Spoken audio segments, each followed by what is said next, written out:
This question about why we offer Naivedya, we don't offer the same type of Naivedya to all the gods, it's very different. So there is a whole science behind it.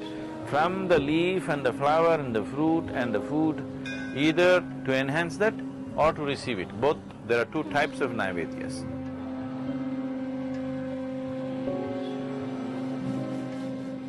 Because they want to eat. The god doesn't eat, how do we eat? No, there are various aspects to this. If I go into all this, it's too much for you. But one thing is devotion. There is a science behind it, but the essential thing is devotion. Suppose you had a guest in your house, because here we are not see, you need to understand this, India is a godless country. I don't like it. When I say a godless country, this is the only culture which clearly understands that God is our making.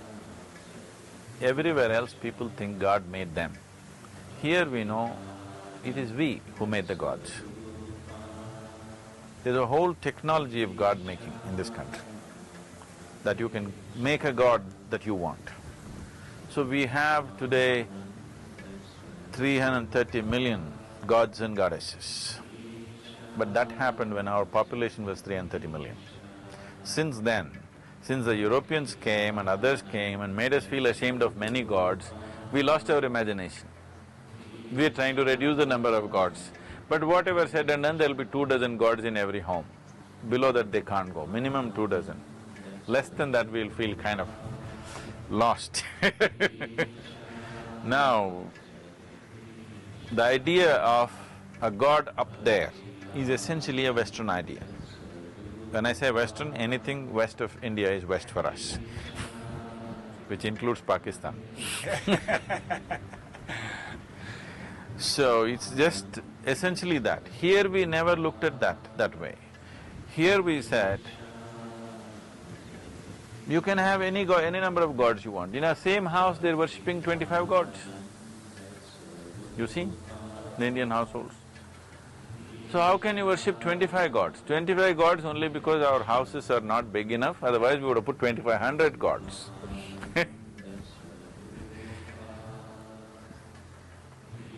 The science or the technology of God making, in the sense we understood that existence is just the same energy everywhere.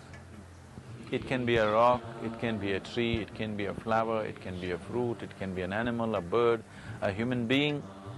So if a rock can be a human being, see what was soil, what was mud out there became food. What was food is sitting here as Alexander the Great. Yes or no? No? Yeah, well, in a convoluted way, yeah. Yes or no? Yeah. What was there, I was walking upon it yesterday. Today it is sitting here as Alexander the Great. This Alexander the Great, the old one, is there now. Yes or no? So if mud can become Alexander, can't we fine-tune it to become something more? So we understood this. This is called the science of consecration. If this mud can become a human being, it can become a tree, it can become a flower, it can become a fruit. If you create the necessary tuning, it will become a divine entity. It will become a divine presence. This is the whole science of consecration. So people started creating various kinds of gods. For different purposes, different kinds of gods. This is not just belief system. You've been to the temples? You go sit in the Dhyana Linga, how it feels.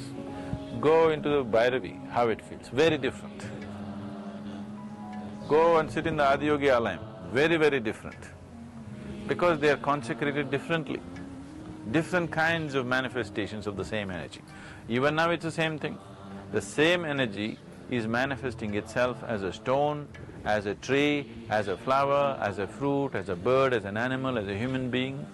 The same thing, if it is taken to its subtlest possibility, it becomes divine.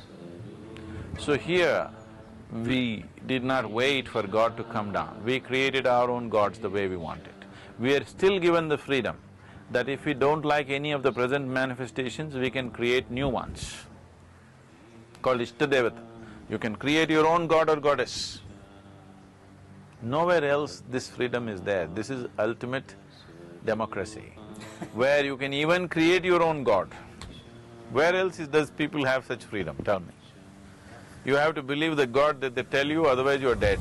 Yeah, they don't dare to act. So, this question about why we offer Naivedya, we don't offer the same type of Naivedya to all the gods. It's very different. That energy, what it needs, that is what we offer. For example, Dhyanalinga, no offering. He doesn't need anything.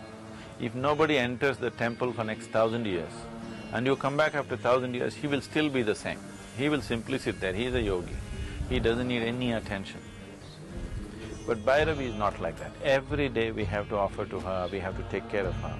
If you don't take care of her, initially she'll get angry, after that she will dissipate. And when she's angry, I don't want to be here. So, they're very differently made. So for every kind of deity, we have a specific type of Naivedya, which enhances and supports that type of energy. So there is a whole science behind it. From the leaf and the flower and the fruit and the food, everything is different for every deity. Today, there are a lot of people are simply doing something, whatever they know. But if you look back into the tradition, very distinctly defined that this is what you must offer to this deity, because every substance has its own vibration. You take you take this bamboo leaf into your hand and feel it, how it feels. You take that other leaf and hold it and see how it feels. Every tree and every leaf will feel different. If you are sensitive, if you're not sensitive to it, everything is you can ignore everything and go on. So, what you offer to a particular deity is all structured in such a way that it enhances that energy, it supports that energy, either to enhance that or to receive it. Both, there are two types of Naivedyas. One is just given to the god, another is just placed there and given back to the people. So these are two different types of Naivedyas. One is for you, one is for that. One is to enhance that energy, that's your contribution. Another is to receive that energy so that you can take it home with you.